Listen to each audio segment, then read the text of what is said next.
안녕하십니까, 깡쌤입니다. 이번 시간 또 깡쌤의 수학 한 페이지를 시작해 보도록 하겠습니다. 이번 시간에 배울 인물은 바로 에라토스테네스인데요. 에라토스테네스 물론 이제 고대 수학자이고요. 또 많은 이제 철학자이기도 하죠. 지구의 자연 현상을 이제 이미 2000년 고대 때부터 지구에 있는 자연 현상이라든지 많은 기후 현상이라든지 천문학이라든지 이런 것들을 관측하는데 또 측정하고 알아내는데 이르게 됩니다. 그때 이제 에라토스테네스가 이제 그 지구의 반지름을 어떻게 그때 당시에 기계도 부족하고 산술적인 부분도 수학도 많이 미흡했던 그때 당시에 에라토스테네스는 어떻게 또 지구의 반지름을 구했는지 지구를 뚫고 들어가지는 않았겠죠. 고대 수학이 이제 매스매틱인데요. 수학의 유래를 이제 고대부터 이렇게 찾아볼 수가 있겠습니다.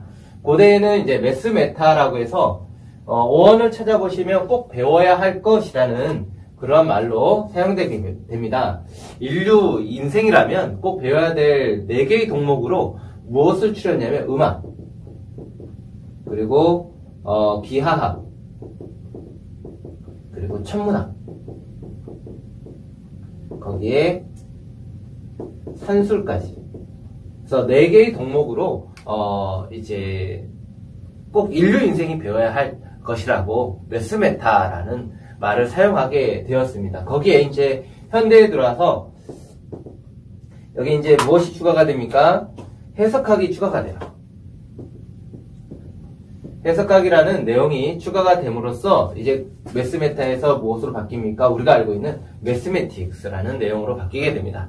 유럽에서 많은 이 수학이 발전되고 또 유럽에 유명한 수학자들이 굉장히 많이 나오지 않습니까? 그때 이제 유럽의 수학자들의 그 수학이라는 것은 세계를 탐구하는 또 알고 해석해 나가는 그러한 학문으로서 수학을 또 굉장히 중하게 여겼던 시대가 또 있었지 않겠습니까? 이처럼 수학이라는 건 그냥 우리가 그 덧셈 뺄셈만 해 나가는 내용이 아니라 많은 주변에 일어나는 현상들 그리고 우리가 아직 알지 못하고 측정해 나가야 할 많은 세계, 우주 세계까지 우리가 탐구해 나가는 것이 바로 수학입니다. 그래서 고대 에라토스테네스는 지구의 반지름을 어떻게 찾아내고 구했는지부터 살펴보도록 하겠습니다. 어디죠? 이집트의 시에네입니다. 정오가 되면 이 태양빛이 그대로 그 우물가에 그대로 이렇게 직진하기 때문에 그림자가 생기지 않습니다. 우물 안에 그대로 쭉 들어가게 되는 그 시에네의 한 우물에 지구의 반지름, 지구의 중심을 뚫고 지나가는 그런 내용으로서 이렇게 볼 수 있지 않겠습니까? 이 시에네에서 거리가 787km 떨어져 있는 굉장히 멉니다.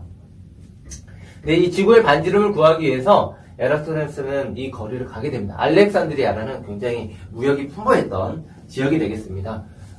이 지역에 가서 나무를 세우게 되죠. 나무를 세웠는데 빛은 항상 직진하기 때문에 그림자가 생기게 됩니다. 이때 이 각도와 그러면 이 선과 이 선은 당연히 어떤 선이 되냐면 평행선이 될 거고요. 이때 이 각과 이 각은 서로 어떤 각이 되겠습니까? 억각이 된다라는 사실을 이용해서 물론 이제 비례식을 사용하게 되죠. 비례식을 이용해서 이 지구의 또 반지름을 구해내게 됩니다. 반지름을 우리가 R이라고 하고요. 이 각을 측정해 봤더니 7.2도가 됩니다. 그래서 억각인 이 중심각의 크기도 몇 도가 되냐면 7.2도가 되겠죠. 전체 각은 몇 도가 됩니까? 그래서 비례식을 사용할 건데요. 전체 각은 360도가 되겠습니다. 360대.